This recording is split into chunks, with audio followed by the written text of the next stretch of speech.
Ah, Whew. hello. What up? Happy What New Year, up? fellas. Hello. Yes, Happy New Happy Year, New guys. Year. Happy New Year. Tell you what, the New Year's ring in with the bang. Happy New Year.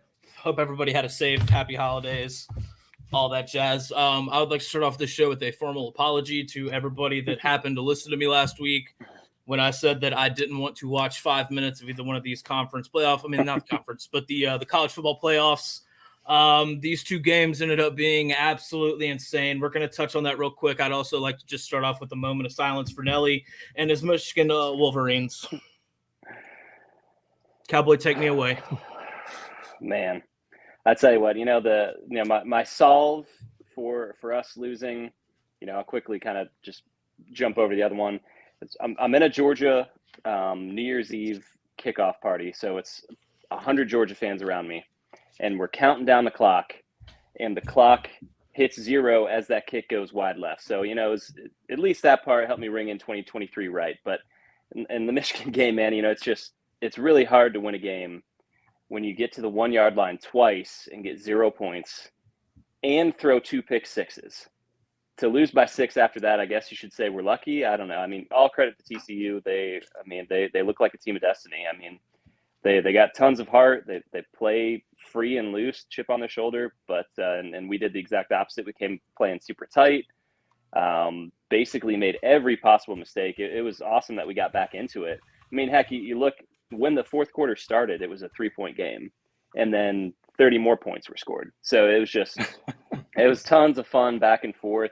I imagine if you weren't a Michigan or TCU fan, it was one of the most fun games you watched all year. Yep. As a Michigan fan, I was living and dying with every play. But I'm glad that we could help entertain America. It reminded me of the Alabama-Tennessee game, like earlier this year. If you weren't a fan of those two teams, awesome. But if you were in the middle of it, I think Yep. enjoy it. But yeah, there were some questionable calls in that. I mean, that I still don't know how they overturned that catch in the end zone and put it down at the 1 yard line. It just didn't seem like he had control until he got in. So I was kind of surprised by that. But TCU is a team of destiny, man. It seems like right now, and they have, because Duggan's playing so well, and then Quentin Johnson's is a freak. So you watch that Georgia game, and it's hard. I know it's a 13-point spread right now, but with the way TCU's playing, and they got that combination there, and you saw Georgia's secondary was pretty soft at times, or most of the game, most of the time. In that game, I mean, TCU's got a chance. Absolutely, they have a chance. It's just can they get off to a fast start? We saw it this week against Michigan. If they don't get off to that fast start, everything's different. Obviously, Michigan was doing things to just kind of shoot themselves in the foot to call on the 1 yard line.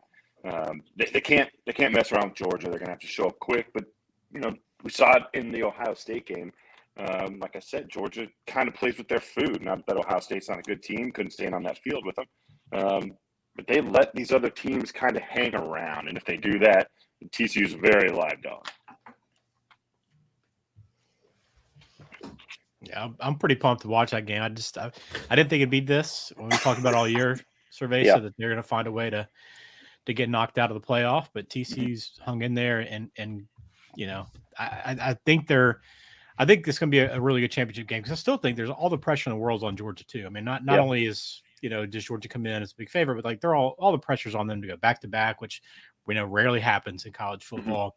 TCU's playing with house money. Nobody's giving them a chance outside of maybe their fan base and a few people who want to see Georgia lose. But otherwise, all the pressure's there. So if Georgia does complete this, I mean, it's been a remarkable 2 years, and I would put it up against anything that Alabama did in their in a 2-year period under Nick Saban. It was as good as anything Saban's accomplished, and that's saying a lot. I mean, he's come in there and done it quickly. Now, we'll see if he can actually finish the deal, but if he can, it's going to be an all-timer.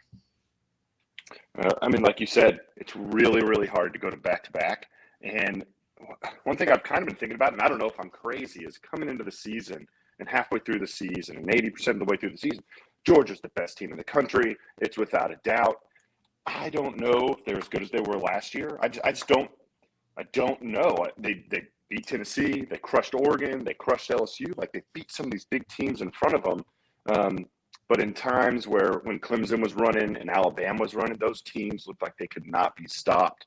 And I don't know if at the end of the season, at this point, I can sit here and say I think Georgia is that good. They're a great team. They very well might be the best team in the country. Probably are. I just don't know that they're as that much better than everybody else as I thought they were halfway through the season. That's fair. I just think it really does show that this was a wide open year.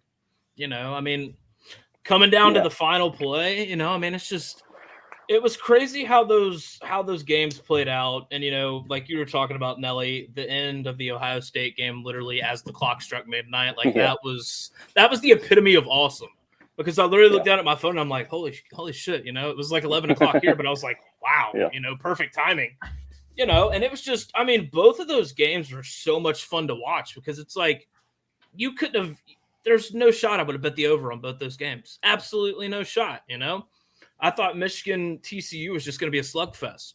And, you know, it just turned out to be points galore. I do think, though, that that touchdown that was down at the one, that's got to be like one of those haunting plays that'll live with somebody, that'll live with Michigan fans forever.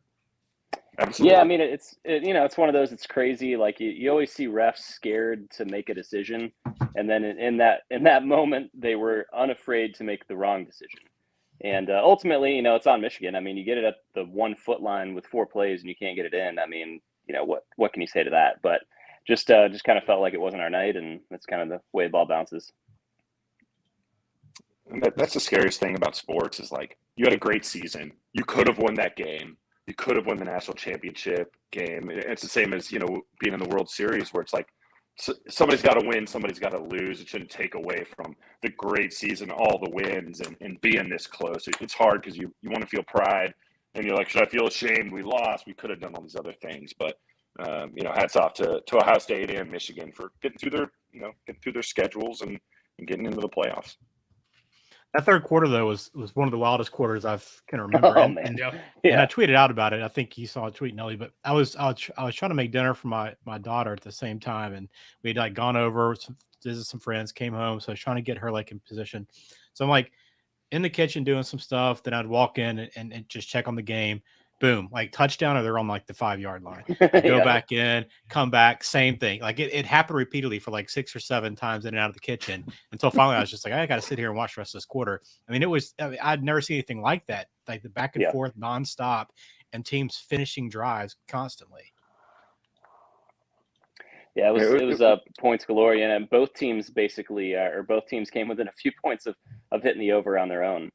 So it's that third quarter was a lot of fun, and I mean, it was like I said, if you weren't involved in it, if you didn't have a dog in the fight, what a great game it was. And I know the same with the Georgia-Ohio State game. I mean, you know, that one down, you know, Georgia was down 11 in the fourth, right? And so, you know, they managed to come back and win by 1. Both were just great showcase of college football, what you want the playoff to be. The playoff has not had that in the semifinals ever outside of the Georgia-Oklahoma game. So it was just nice to have a really good showcase for college football. Nelly, quickly, did you think? How did you feel about the clock management late in that game? I know there was some conversation on that. Yeah, you know, it's tough because when you look at it, when they get the first down, I think you're going to have the set amount of time either way. So it's, you know, whether you call the timeout immediately or you wait until after the third down play. I kind of feel like it's. Let me say this. I guess more on the offensive side of the ball, because to me it felt like when they on that drive to score, it was just running the clock, you know, huddling up, taking your time. Where like if you could actually saved an extra minute on that drive, potentially it would have gone a long way on that last possession. But it just seemed like clock going down to under 10 seconds every time. Just it seems absurd in that situation to be doing that. And that's happened 3 or 4 times under Harbaugh recently, especially in the past 3 years. You know, we've been lucky enough it hasn't hurt us. Didn't hurt us this year until that game. But if you go back to Michigan State 2 years ago, Michigan State last year, that's been something Harbaugh's gotten a lot of hate for. Is what is he doing? Like, what are we draining the clock for? I don't know if he's trying to minimize possessions. I don't know if he's not aware of the clock, and he didn't really speak or address it. But I think there's a lot of chagrin and a lot of frustration from the fan base from that. Yeah, man, get like, you know, you want to make sure you execute and you get the play in that you want, and you have to score. I mean, you have to score in order to stay in the game. So that's the priority. But, you know, even if you do that to the point like they did, where you only leave a minute and a half. Like you have to be exactly perfect on the second half of that. Whereas if you can speed up a little bit, not to speed up a ton, but just trim out 15, 20 seconds of play, like that's half the play clock they could have done easily. And they would have had a minute left to kind of to work with there towards the end and maybe get the ball back and put some more pressure on TCU too in that spot. So I just thought that like the defensive side, I thought the defensive clock management was fine. I just thought offensively, it felt like they were playing down one score rather than, hey, we got to score twice. So let's get this one in. Even if it's a field goal, like let's finish this drive off as quickly as possible and then see if we can get the ball back. Well, and funny enough, to your point, I don't know if his Jim's dad, Jack Harbaugh, is a college football legend in his own right from 60s and 70s. And they showed him at one point in the game during that offensive drive jumping up, yelling, "What are you doing, Jim?" So I think even his own dad was on your side there of what the heck was going on. Yeah. I can't remember exactly what happened on the second half of that when Michigan got the ball back, because when they were taking their time, like you were talking about, Spin, I remember sitting there thinking, it's all right. Again, you just got to score. It's okay. Like there's plenty of time. You got the timeouts. And then something happened on the other side where they got the ball back, where it said, based off the decisions you're making, now your prior decisions were terrible. Like it was the play call on that side. I don't remember exactly what it was, but there was some time, maybe they were letting some clock tick where it's like, well, now that makes that not okay. Where earlier I felt like plenty of time. You got the timeouts, you'll have a crack at it, a decent crack at it. But I did want to talk, Nelly, like you were saying, like we're so lucky to get these tight games. There's been 16 semifinal games before. Only 3 of them have been within a touchdown, and really only 3 of them have been within 10 points. In the 26 championship games overall, it's playoff games.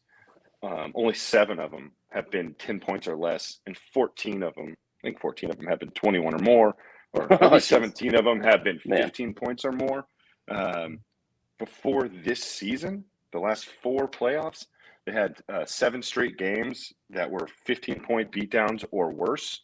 The last 4 full playoffs, 12 games, the average margin of victory was 20.75 points, and only 1 game was a 1-score game. So super lucky that we got 2 incredibly entertaining games. Cerveza, like there was no Georgia's really good and Michigan had a really good season, but I just like there's not a clear dominant team like you were talking about, and I think that kind of points itself out here because I think you could have plugged in Alabama, definitely Tennessee if they were healthy, and they still looked really good without it. And you'd probably have similar results across the board, right? Just tight games. So you had 6 teams easily that were all in that mix that would have been head to head with each other. So it turned out to be a really, really good year. And I'm pulling now for the upset. Let's just go ahead and finish this thing off and just turn it upside down. But I can't believe it's also the first time the Big 12's been in the championship too. Yeah, I was going to bring that up. It's wild, being a Big 12 guy, that TCU is the first school to make it to the national title game. Out of everybody else, it could have been TCU. So, it was just crazy. And it's like I want to root for them so hard, but it's like I also just want to see them get their heads beat in, because I don't want another school from Texas winning the national championship, not right now. So, it's just it's going to be – I'm going to watch it. I'm going to watch it with, just a little shit-eating grin. But, it's – hey, Well, hey, as a Texas fan, you kind of get it both ways because you'll either get you get the money right now from the Big 12 from the playoff split, or you get to, claim this as a conference championship, here in just a year or two. So really, you're playing with house money. I mean, you're not wrong there. But to get to your point, there's been, 1, 2, 3, 4, 5, 6, 7. This is the 9th year of the playoff, 8th year of the playoff. This is the 6th different team that's made the final. So it's like to say, that's crazy. See you in 3 years. Man. I mean, they might never make it back. So it's like this team is here now, for the future of their success and whatever. For all these other teams, they were 5-7 last year. You might not get a chance like this again. It's been 84 years since they won a championship. I tell you what was crazy was the fact that literally, last week I made that joke, TCU and Ohio State were going to win. and then I left. I was 100% ready to get that clipped, and I was leading the show with it tonight. I mean, just how crazy is it though that the Big Ten didn't get either team in? I mean, it's just. I mean, it was the perfect setup, and we always talk about the SEC bias and the way that they dominate the playoffs and stuff like that. I mean, obviously, I'm just going to be straight up honest. I guess it's time to really tip our cap to the SEC schools that make it to the playoffs because they're consistently going in and kicking ass. Just short and sweet. Just means more. I know everybody hates it to admit it, but you have to when you watch the results of the games over and over again. And just look what Alabama did to Kansas State, right? Kansas State team that should have beaten TCU twice this year, right? The only team that beat TCU, but they just manhandled them, start to finish. But it is just remarkable, though, when you think back at this season, all the stories like Texas A&M, all the recruiting class they brought in, the weapons they had, like the turnaround, Jimbo getting that program back, Texas with Sark and the early season, almost the upset. Quinn Ewers, this seems like everything's there. And then quietly in the background, little TCU is just the little engine that could, right? And now at the end of the season, you got your 2 in-state teams here that are both going to be SEC programs. And like the Big 12 out of all this has to be just ecstatic that they can say, look, Texas and Oklahoma, we hate to lose them, right? I mean, you can't argue that, but we don't need them. Like we got TCU's the first team to break through for us. Now, whether or not they believe that, it's a different story. But they can toot that horn at this point right now. So that to me is a crazy part of this because we just don't see it in college football. A team like this, it's such a long shot that can actually finish and get to the end here and have a chance to win it all. How about real quick? I'd love to touch on just how good of a game CJ Stroud had against that Georgia defense. If Harrison didn't get hurt, I mean, who knows? I mean, that was a huge loss because he was picking them apart. He was cooking. Because there's actually reports now that CJ Stroud could be the number 1 quarterback off the board. It's crazy that literally a playoff game against Georgia's defense, it's just all of a sudden just turned everything upside down. Where now it's like CJ Stroud's the best quarterback in the country. Man, they need to put some respect on Bryce Young. I'm not gonna look.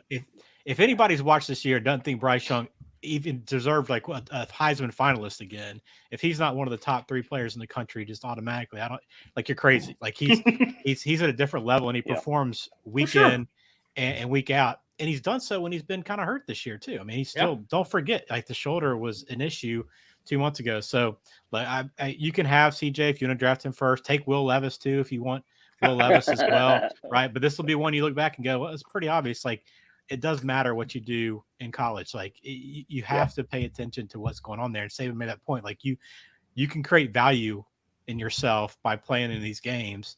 And I think Bryce did that in this game because it wasn't like he was playing against a nobody, right? Or just some average, middle of the road Power 5 team. He was playing against a conference champion and went out there and had another incredible game, 98-yard drive in a minute and a half. This like just doing things that you just don't see college quarterbacks do very often. And he's been consistent, the leadership of playing in that game, like just everything about that to me speaks that Stroud's a good quarterback and he had a hell of a game. But to me, I just think like if you watch these 2 guys play every week for 2 years, like to me, it's clear that he's the best player in college football at that position. But there's a reason that, Levis, after the kind of season he had, is still thought to be of a high draft pick. I mean, I'm the first person that'll say when I watch a college game and I try and project players to the next level, I'm the worst. Whatever it is, I don't get it. So saying that, he could have been the best quarterback in the league, in the country, or should be a Heisman Trophy winner, or definitely could have been invited, should have been invited. Like to say he should, to me, it's just like, well, I don't know if that means first pick or not. Whatever the Texans, if they get to make the pick, whatever the right pick is, they probably won't make it. So that, there's no need to worry for that. But I don't know, I have a hard time just saying, he's, the best quarterback in college, could have won the Heisman, doesn't necessarily equate to first pick. What's the funny thing about the NFL, is like, or the draft is like, whatever it is right now, there'll be storylines, somebody will have a great pro day, and someone you've never heard of is going to go from being undrafted to like the 10th pick. And like Stroud and Bryce are both like projected 1 and 2. One of them will go like 7th. Like the NFL draft's such a crapshoot with how they evaluate. And like you said, Cerveza, most teams end up doing it wrong, or they just end up either getting lucky or unlucky. I'll tell you And what, it's though. also It's all It's because also of his you don't height, know right? certainly. So that certainly plays a part in it. It doesn't mean he can't be successful, but it's knock against him. And then the other part is, well, depending on what team he gets put on, he could be great or he could be terrible because he got sacked 70 times his rookie season and never got it out of his head. And there's a million variables where that's not necessarily fair either. How about the fact that we have? Let's just clip it off, Doc. Wow. Clip it off right now. That I think Bryce will be clearly the best quarterback out of this class in the NFL. All right, I just think 21 minutes in.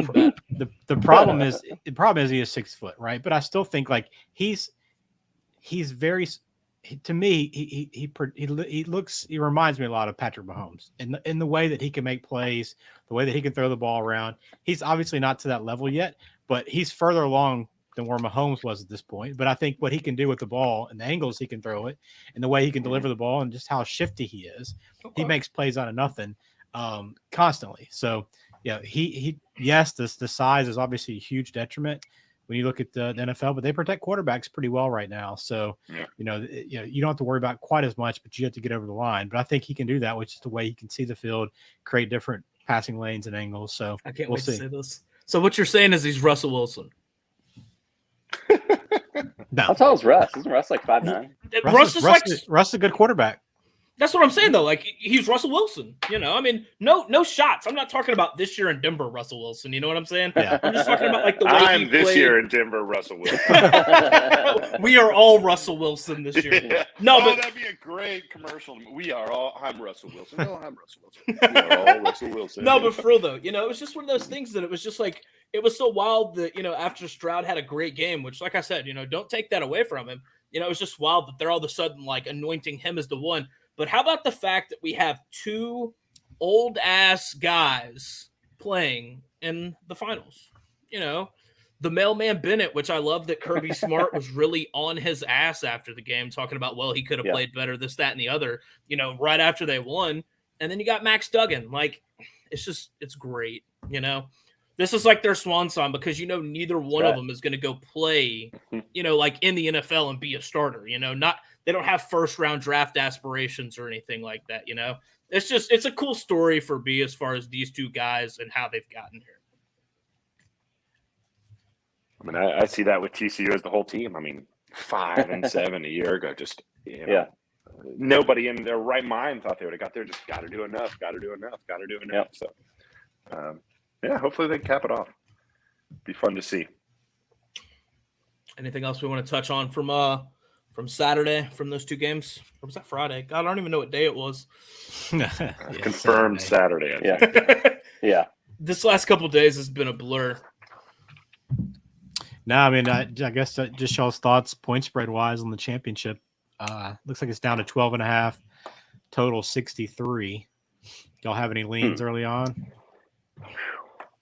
Man, I don't. Can you fade TCU? Feels like a lot of point? points. I don't think the over gets hit. I think this is an under game. But of course, I said that about TCU Michigan. This feels like the under game right here. But you never know. I just think go ahead. It's such a slippery slope when these things like turn into shootouts. Mm-hmm. Yeah. That because at first I was like, man, that's a lot of points, and TCU, even with Big 12 teams, 55, 57 was a good bettable number. 63 is high. And if Georgia's defense plays up to its capabilities, they won't get there. But if both teams just start throwing it all over the place and chasing each other, fly right by it. Yeah, I don't know. I think everybody's actual reaction after watching last weekend is like, oh, well, 63 was definitely going to go over, which, I think you got to kind of look at the opposite of that. I think both teams will probably come out probably a little tighter, obviously, especially TCU. Maybe you would think Georgia comes out comfortable, but, again, there's still a lot of pressure on them to perform there. So can they actually do that? But I think TCU has to be aggressive to me in this game. They can't come in and take this approach of like, we don't want to get embarrassed. Like it's 13-point spread. Like there's a chance we could get blown out in this game if Georgia's clicking. Like you have to go out and attack. Like you have to take the lead in this game and take the range. You cannot come out and play Like, hey, let's be conservative early on. Let's don't make any mistakes early. Let's keep it close. Like, to me, I think you have to go after Georgia and put the pressure on them, because I think there's got to be a little bit of doubt in their mind after last week of just, go back to the LSU game, the SEC championship. I mean, there was LSU was moving the football in that game too. So like, there's got to be some doubt that, hey, our defense is susceptible. What can we do? And Stetson, look, he's answered the bell.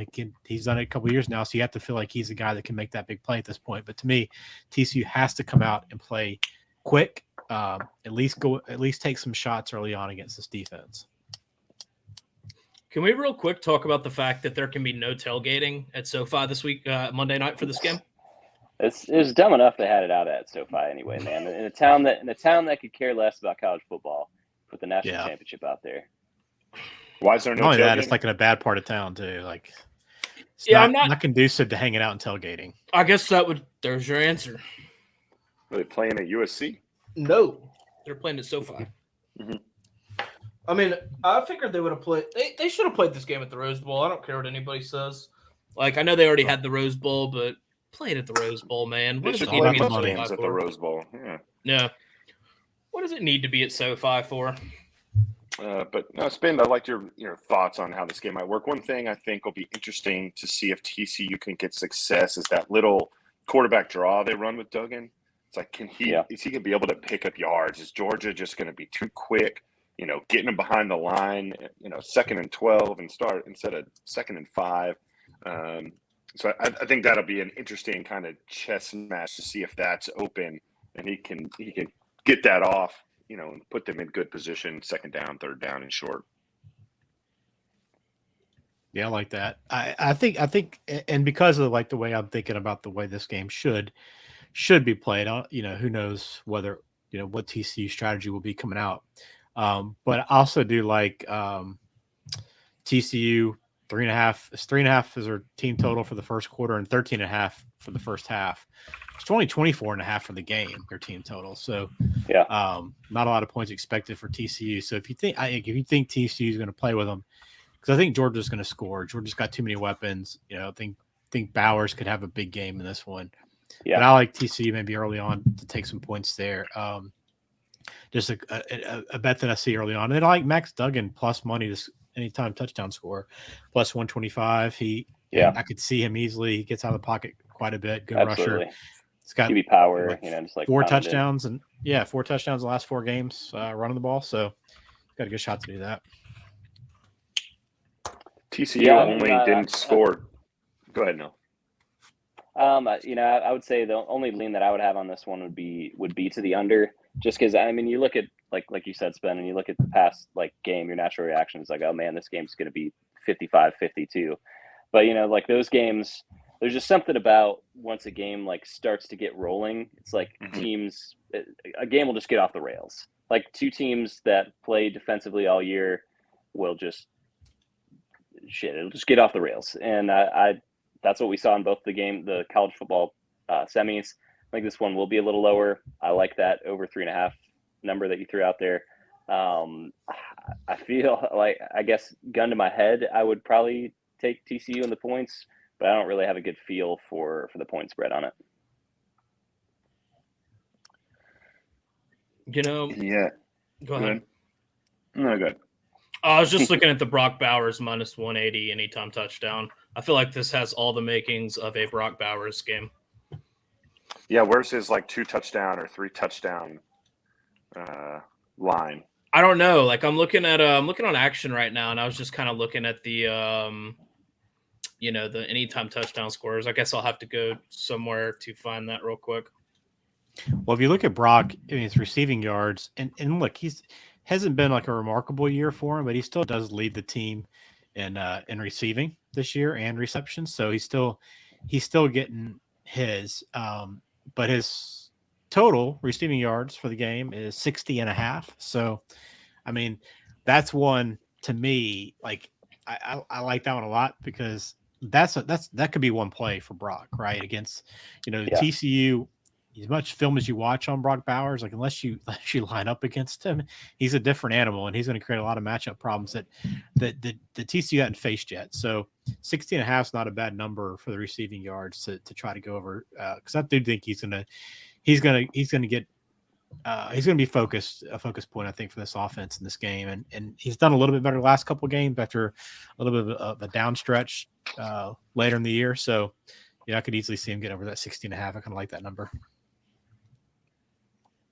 So what I was going to say earlier is just, TCU, would you say over 24, over 24.5? The only game they scored less than that was against Texas, and that was just a low-scoring game. And, you look at all the past championships, a good amount of scoring. I mean, there's a couple like in the 40s and 50s, but other than that, I mean, we're talking 70 points. One of my favorite bets in the Super Bowl, and almost every year it looks good, is no score first like 6.5 minutes. And I just don't think that really holds true in college. I think it's too easy for one player to make a mistake, and, a guy to put his foot in the ground and he's gone, 70 yards. So, the more I think about it, I kind of like the over, and I like the scoring early as well. What do you guys think about Max Duggan over 29.5 rushing yards? I feel like that's an over. That screams over to me. I don't know why, but it just seems like that's one of those things where if the pass rush is getting to him and the play breaks down and you don't have anybody open, he's going to run for his life. Yeah, I mean, past 2 games, he's run really well. And, especially the Big 12 championship game. What do you have, like 120 yards in that game? So, I guess it really speaks to what Georgia defense shows up to, because, it could just as easily be them sitting on him, or we could see a wide open race. I mean, it all comes down to they want to sacks in that. Like sacks is a big part. Yeah. If they want to win, he better have 30 yards rushing. Put it that way. Yeah. So I think Georgia's had four sacks in 3 straight games. So that's kind of where it kills you if you do have a nice. I mean, we talked about it that bad beat I had a couple weeks ago with Utah State. 8-yard loss on a sack, and the guy gets injured the next play, and after he'd already gone over. So it can easily give that back. But yeah, you got to think in a game like this that, because the way it's going to be played is you got to think TCU's behind. So they're playing behind. They're trying to move the ball. They're going to try to play fast at times. They're going to open up the field. Georgia may be sitting back a little bit defensively, so it gives you a chance to run. So like that's the number where I think you get to even in the third or fourth quarter, even if the first half he's not running at all, just the way the game opens up. If it plays to what Vegas thinks, then he's got a shot to just later in the game. He could get 20 yards, 25 yards in the last possession trying to get down the field to score late. Yeah, I'd like that. That's a good find there. By the time I get it up on my side, it's going to be like over 43. Should have taken it a week ago. Yeah. What's funny is I was literally just sitting there like trying to find a good book. Like, where are you finding this at? What side are you on? I like to look at Bovada for a lot of they have so many props up on their site. So. Oh, Bovada. Okay. Yeah, it's easy to scroll through and look at a lot of the numbers and pick them apart. Because you're not going to find every number up on every site, maybe quite yet. But yeah, I was trying to find the 2 touchdowns.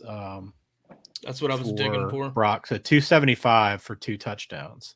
Ooh. So it's not even. I mean, it's a decent price, but still. By the way, plus 680 for him to be the first touchdown scorer. I kind of like that. That feels juicy. Mm-hmm. It's not bad. So I mean, it feels like it probably should be higher, lose but you guys? Compared to the other, we got you. Okay. We got you. What do y'all think is going to happen to this line? Obviously, it opened 13.5. It's down to 12.5. I mean, does it keep getting closer to 10? Does it, stiffen up around in back to 13 or something? I can't imagine it getting down below 10. Like, I think it's in probably a pretty good spot. Because I still think, like, as good as the story's been with TCU, like, you still think about a lot of their matchups. They've gotten some breaks on quarterbacks getting hurt. In this Michigan game, they got outgained. Michigan had every chance in the world to beat them there and just made mistakes. I mean, granted, not taking anything away from what TCU did and to score and to execute, but like, it still feels like they're a team like team of destiny. So that's like the one thing that they got going for them. But it still feels like if Georgia comes out and plays and they're sharp and they're locked in this game with the experience they have in the spot, it could easily be a game that gets away from TCU in a hurry. Like, and if Duggan has to start forcing stuff and just starts kind of pushing a little bit too much, it could easily turn on them and this be a game in which they, could end up being, 30, 35 to 17 or something like that, could do that in a heartbeat. So I can't imagine it getting too low. There's got to be a lot of money. Like I would be happy to take Georgia at -10 probably. Just because I think they're the better team top to bottom, but I'll be pulling for TCU to pull an upset just because it's a great story and I don't want them to go back to back necessarily, Georgia, and add that to their resume. So but yeah, I bet it stays pretty close to where it is. Like I think a lot of the bigger money is probably coming early on. Yeah, but they really like TCU early, so probably I could see the public. Yeah, I could see the public pushing it back late towards Georgia. Everybody at the last second trying to take the SEC team. But the more I think about it, I kind of that over kind of. Everybody's still here, right? Interests me. Yeah. Am I alive? Yes. I feel like my internet's going in and out right now. Like I don't know what's going on, but it keeps like dropping me off. I feel like. So well, you look great. Yeah, that's right. Thanks, bud. Real quick, I just want to touch on something that was dropped earlier. Just a real quick thing. The Big 12, 2-6. They would be 1-7 right now if not for that TCU victory. I mean, the one thing that sticks out to me is just a pretty even, job by all conferences. Nobody went 9-2. The Pac-12 usually they get their 0 or 1 win every bowl season, coming in hot with 3. And that's with USC dropping that game to Tulane. That was insane. That was God. That game made me so mad. That was a great game, but that game pissed me off so bad because it's like what, like why are you running the ball just straight up the gut on your 1? Like try to get somebody in some space. That was just the beginning of the end. It was just like whatever. I mean, that's how those games work. I mean, I hope nobody took the alternate line of Tulane -6 I was throwing out last week. But, you get up to a lead and you're celebrating on the sidelines and you let the smaller school come in and finish off a really good season. And one thing I was going to say earlier was, can you imagine like USC in that playoff semifinals? There would have been 130 points scored in that game. Their defense is so bad. So man, but good call out on that survey. So though, like the balance across the board there, because this feels. I mean, I don't have the numbers in front of me, but it certainly feels like the most balanced bowl season in a while. Because normally you will see the SEC run away with it, and a couple conferences be super top heavy, and then a couple conferences be horrific. But everybody's pretty even Steven across the board. Well, except for the Big 12, but they got the grand prize they're worrying about. That's right. I still feel like that the Pac-12 didn't have a great bowl season. They had a good bowl season in terms of like Washington had a good win, Oregon State had a nice win over Florida, but you're talking about a Florida team that was not very good. But I feel like otherwise Oregon almost crapped the bed against a bad USC team, right? Couldn't move the football against that team. We're lucky to win that game. USC losing a big lead late to Tulane. I mean, like there were some games where I was just like, I mean the Big 12, the Pac-12 was just they were a decent conference, but I just think they were overrated all year just because they weren't beating anybody besides themselves, and it elevated them. And I think that showed a little bit. But a couple of good wins, but I think overall, just to me, they kind of were who I thought they were. Well, the question to me is like how much stock do you put into any of this? Like, was the SEC a 6-5 type conference? It's just like when you get to this part of the season, people are opting out, people are transferring. How much did SEC really care about that game? Or SC care about that game anyway? I mean, there's questionable motivation. So where 5 years ago you might have said, it's a kind of a good barometer of how good a conference was. I mean, I don't know if you just rip up everything and throw it out the window at this point, and it's all just an extra game we get. That's fair. I mean, I won't argue that necessarily. But I did think like I thought their performance was pretty poor because they had most everybody there.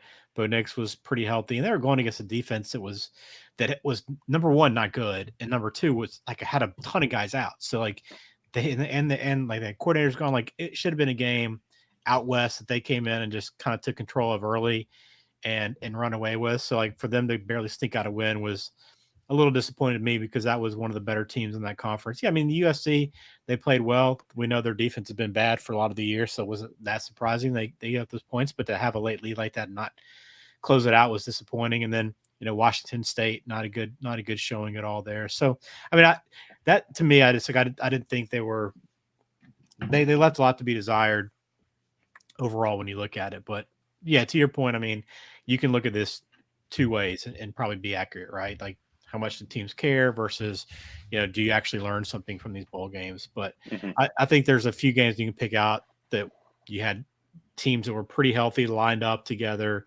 squared off, didn't lose a lot of guys, key players, and kind of get more out of those games. But I thought maybe the most impressive to me, like win-wise, I thought Tennessee's win was really, really good. I didn't expect them to do a whole lot.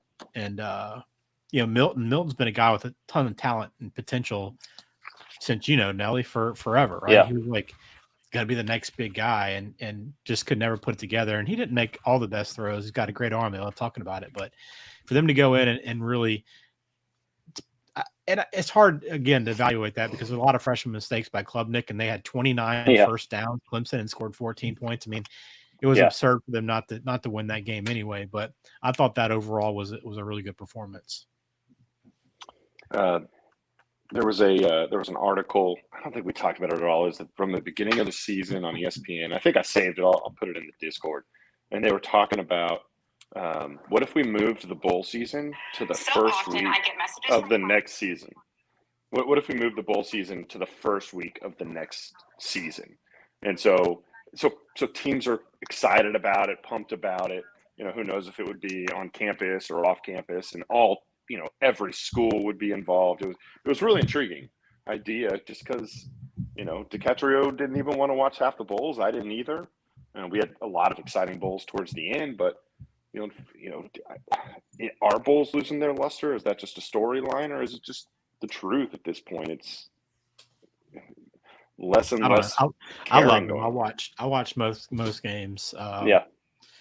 This year and probably more than I have. Maybe that's because I had more bets on them than I have in the past, but that always helps. But I just think the logistics are too tough to make that happen because it still is a reward. Like whether or not the players still view that, like there is still a reward element to it to get to travel, to get to kind of have fun, get a vacation, a little bit mini vacation, get some swag, whatever they get for their bowl trip, and playing the next year, those guys are gone, some of them. So it would just be too tough, I think, in that respect. But and we'll see how the new playoff kind of shifts thing around. But it's still fun to watch, like, Arkansas and Kansas. Like that was a fun game. And there's some other matchups, and like a Duke UCF game, right? Duke's going to probably build a lot off of that game. Because that was a really impressive win over a pretty good team, and they can kind of parlay that into New Year. So it doesn't work for everybody, and not everybody's going to care about it.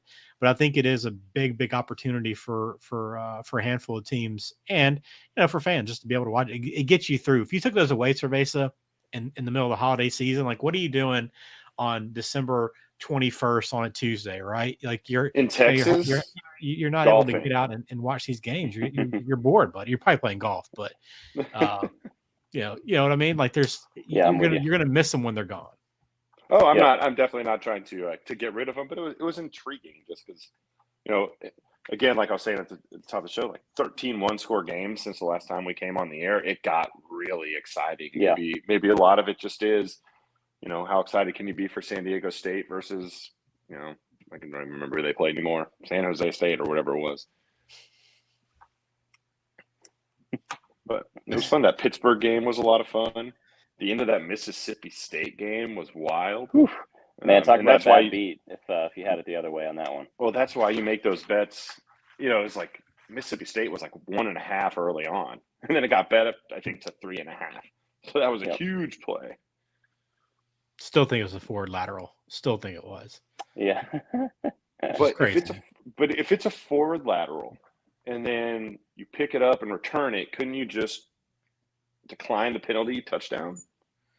I think it Is that plays dead there, but I don't know. Like we don't see that often, just like that scenario. So I don't know for sure, but yeah, crazy the way that thing finished off.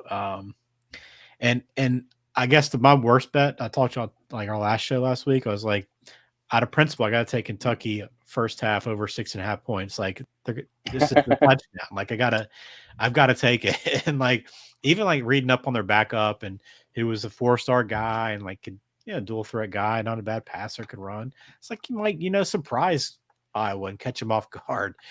When that thing ended, the halftime ended, I was so glad to turn that game off and not have to watch it anymore. It was just miserable. It was definitely the worst bet of the bowl season. I mean, he had It was two a horrible touchdown game passes, too. right? Yeah. Easily Iowa covered defense. under 31. Jeez. The Iowa defense outscoring the Iowa offense again. Yeah. Kills no those time. surprise. Should probably go back and find out how many points each unit got throughout the season. I bet it's Pretty even. closer than we'd all They're think. terrible, man.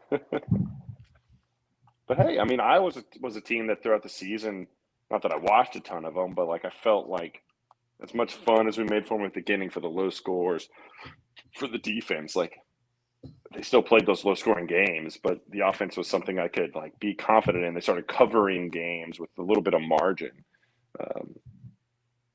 So they improved. And that's what it's all about. What it's all about. Man. Overall, it's been a great bowl season though, and Yeah. I'm pumped for this championship game. I think it's going to be good. It's going to be, if nothing else, it's going to be refreshing, I guess. Spoken as an Alabama fan. Cool colors. Well, yeah, we'll have colors and we'll have teams that aren't used to being there, or at least one of them. So it'll be refreshing, give people something to cheer for outside of the standard teams. I got to think, what would y'all say? What percentage of college football fans will be pulling for TCU on Monday? What do you think? Probably all non-SEC fans, right? I even think a lot of like Tennessee fans won't be pulling for them. Auburn fans true. won't be pulling for Georgia. Probably Alabama fans won't either. So I think like 85%. What's going to be interesting is, I mean, everybody that I kind of encountered on Saturday when I was telling them, I've got TCU or whatever, they looked at me like I was insane. They were mostly rooting for Michigan, and I felt like that was the case when TCU was playing Kansas State. I don't know how loved they are around. I don't think Big 12 teams are really rooting for them. So that's it. I was thinking about that earlier, and that's a good question. I don't think everybody's just falling in love with TCU. I don't. It's true. It is a team of destiny, but it doesn't feel like a lovable Cinderella story for whatever reason. I don't know. Well, I'll give you my quick thought that just popped in my head. Is like March Madness, a 7 seed. You've just watched them for 5 games in a row in 3 weeks. If you didn't start watching TCU in mid-October, you're like, what? How did they get there? And how good were these games? And who did they even beat? It's like if you watched them every week and these crazy comebacks and teams they were, with these tight point spreads and just winning every week, you might get hooked a little more. If you weren't paying attention, and college football's so grand and spread out so long that they probably weren't paying attention. So that would be my guess why they're not hooked on them. Makes sense. And they also don't have, who's their household name. It's not like Reggie Bush is out there and you're like, this guy is just like nobody's ever seen anything like this before. So that's probably plays a role in it as well. Yeah. Well, like you said, it ended up being a pretty good bowl season there. It's a good season overall, and we got to cherish this championship game because then we got 8 long months until we get to enjoy it again. So got to enjoy it and rock and roll. And it's been a lot of fun hanging out with y'all. Yeah, it's been a lot of fun this season, guys. I've enjoyed it, and hopefully we'll keep it going a little bit during the off season. I know we got to figure out some plans and what we want to do and whatnot, but I think it'd be fun to kind of keep it rolling a little bit. But either way, it's been a great season, and excited to see how this thing finishes out. No, for sure, it's Absolutely. been a great time. My internet's bugging. Real quick, gun to the head, South Dakota State, North Dakota State. South. What's the north? They're the Buffaloes, right? The Bison. Go with Yeah, the Bison. I'll go with the rolled Bison there. Yeah, I don't know. South. South's a 5-point favorite, so I guess gun to my head, I'll just hop on the 5-point favorite. Hey, there we go. That's a The shame. Jackrabbits, right? Is that them? The You Jackrabbits? can't stop the Bison here, man. This is their destiny. But yeah, no, it's been a great time with you guys all season. It is sad that it's over. Hopefully this is a good game. And yeah, I don't know exactly how the off-season stuff's going to go. Maybe we'll have a show next week to recap. I don't know. We'll figure it out on the fly. We're still figuring all this out. So That's right. Stay tuned alert. Yeah, Yes. I want to thank Jigga. I want to thank EJ, and just want to thank all the Knights and everybody else that was coming by every week, watching, chatting, and jumping into Discord. So, and the guys on the show, appreciate all y'all. This has been just a blast. I should have been doing this my whole life. That's right. Checking all that. Yep. all right, guys. Well, stay tuned. We might see y'all next week. You never know. We're out. Go Horned Frog.